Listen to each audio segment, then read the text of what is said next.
If you are creating ads for Facebook or Instagram and you don't at some point in your process turn off your sound and watch through the video that way, Mm-hmm. probably doing yourself a disservice, because you need to be able to see if it works without people turning on the sound, because probably 80% of them are never going to. Welcome to Marketing Conversations with Lamp House Films, the show where we bring you access to tips and insights from today's marketing thought leaders. I'm your host, Josh Henry. We have a lot of really great episodes coming up, so make sure to subscribe and hit the notification bell so you don't miss any of the great marketing insights. Today is a super exciting episode. I'm talking to Daniel Harmon from the Harmon Brothers. They are the people behind viral commercials like Squatty Potty, Poo-Pourri, Purple Mattress, and tons of others. These guys are storytelling geniuses who have cracked the code to marketing that just works. I say around the office all the time, nothing sells better than the truth. Yeah. And when you speak from a place of truth in your belief in the product, then that comes across in the authenticity of your creative. And so we need our creative directors to experience the product or the service themselves. And then they're bought in, and then they feel like, oh, this is something I feel like this is going to be a good thing for people. It's going to improve their lives. It's going to make the world a better place in some way for more of this to exist out there. And once we've got someone behind it with that belief and that passion, then we feel like we're in a really good place to help represent the brand. And then otherwise, if there's no passion there, we kind of let it pass by. Tell me about what you guys do to come up with ideas. Are you sitting around a table and brainstorming? Are you just sort of letting it marinate for weeks? Like, what is that process like for you guys? It very much depends on the individual that's doing it. It depends on the creative director. It depends on the writer. Some patterns that we see is that there's a little bit of time of just kind of sitting with it, right? Of experiencing the product, becoming the customer as best you can be, and then going back through what was the aha moment for me in this, of where like, oh, I get it. I love this. I really need this in my life. This really solves a problem for me. And then you start asking yourself, okay, how do I represent that or recreate that in video? So that's part of how do I get to that crux of like that main concept of what's selling me on this. So we're usually starting from a point of where we kind of know what that main message is, but then of asking ourselves, okay, what is, as we put it sometimes around here, the kink unkink moment. In Squatty Potty, it talks about the kink, unkink, kink, unkink. Yeah. And it's like, oh, that's why it works.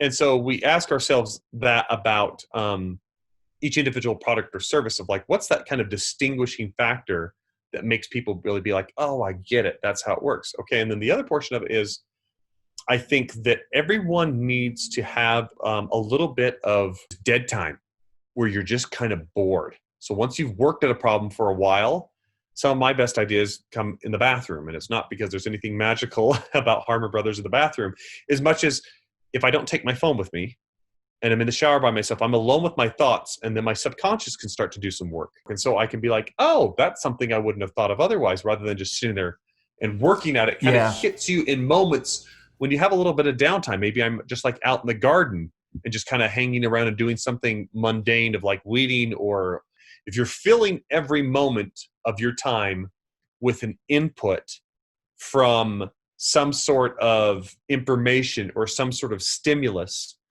and then you never take the time to allow your brain to just kind of cool it and take it easy, that those ideas can't really come. It can't do some of the best magic.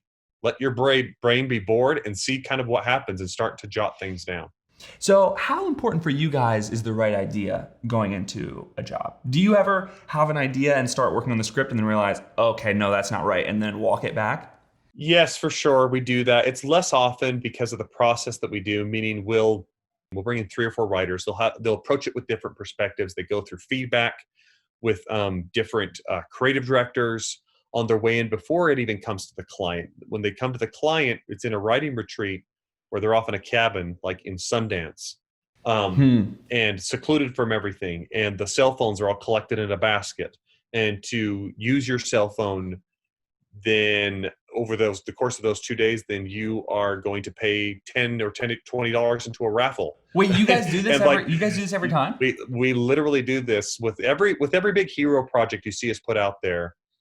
We believe in the concept of, it's called the grand gesture.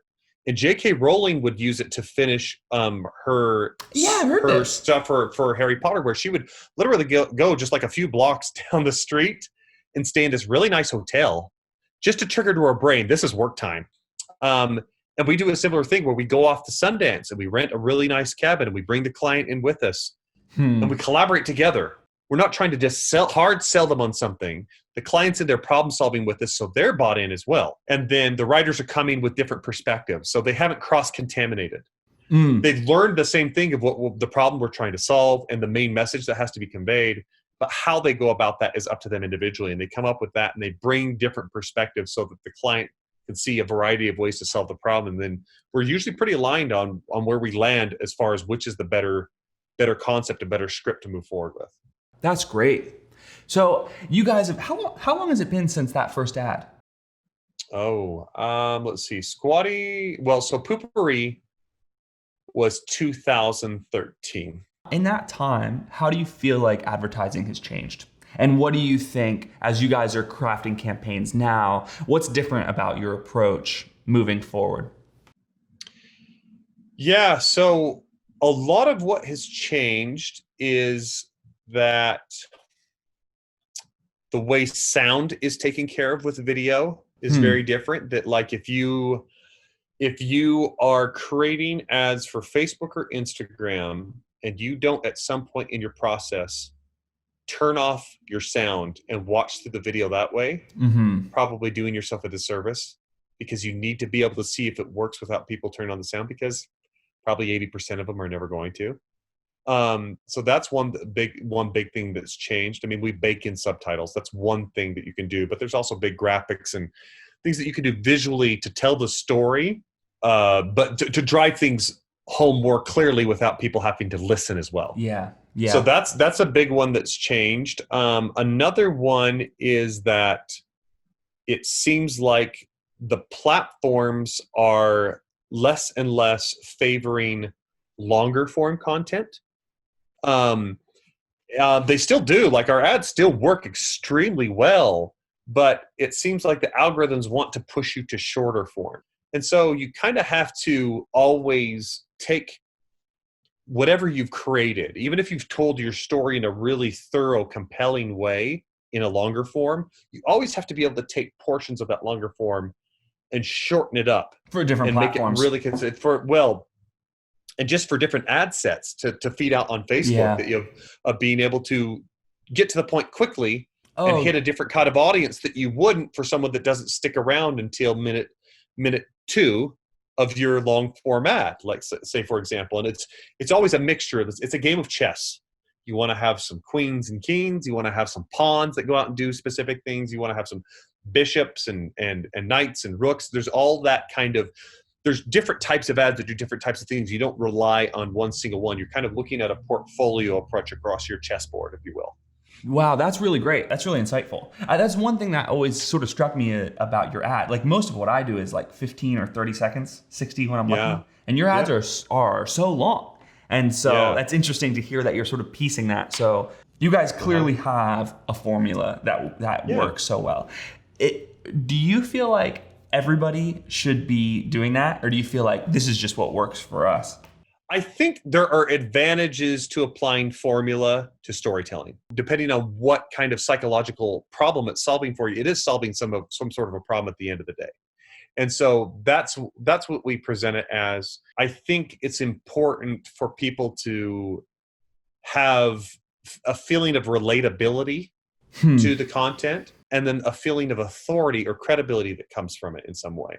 A lot of it is just making people believe, okay, can these guys really deliver on what they're saying? They can. I mean, there's a lot of formula stuff that kind of breaks down, but formula is totally okay to use when it's executed properly, right? Yeah. Formula alone doesn't win. You can use the exact same formula over and over again in movies if you do it really well. People don't appreciate it when it starts to get boring and there's nothing new to offer, right? Yeah. Like Marvel's been criticized to some degree by some people for being like, oh, it's getting too formulaic. Well, somewhat yes and somewhat no. Like they're still telling stories in a really compelling way, and you can see that to the audience reaction and all that kind of stuff. But yes, I get that they're following that, but they are going to have to introduce other elements to kind of keep audiences on their toes and kind of disguise the formula a little bit more, or maybe adapt some other formulas. But yeah, I'd say especially for companies in the beginning stages of growth, if you're not relying pretty heavily on the problem solution messaging of some kind, then you're probably not going to make as much headway, because you generally jump to branding of where you just make people feel something different. You're different because you're cooler, or you're this or that or whatever. Like, in order for them to believe that, they have to at least know what you're doing in the first place. Like, we can do that with Nike now, right? Yeah. You can do that with Red Bull because everyone gets what that is. So you can do that with Apple. Everyone gets what that is. But someone in the beginning stage where they don't know where your brand is, you got to educate them a little bit more. And you can bring in those other feelings. I mean, that is what Harmon Brothers is at the end of the day, is a really great ad that drives ROI and brands at the same time. And in the past, those two worlds were separated. You're either driving the ROI with a direct response campaign, or you're just branding, and then you're just hoping for the long tail of something. And that's kind of a lot of the innovation we brought to the marketplace, is being able to marry those two together. Thanks for watching another episode of Marketing Conversations with Lamp House Films. Lamp House is a production company that focuses on film-centered marketing campaigns. If you want to chat with us about your next campaign, we would love to hear from you. I'm Josh at lamphousefilms.com. If you've been enjoying the show, make sure to subscribe, hit the notification bell, and if you really enjoy it, check out the link in our description for a sign up for a newsletter to get bonus content and extended interviews. Make sure you tune in next week for another marketing conversation. I'll see you then.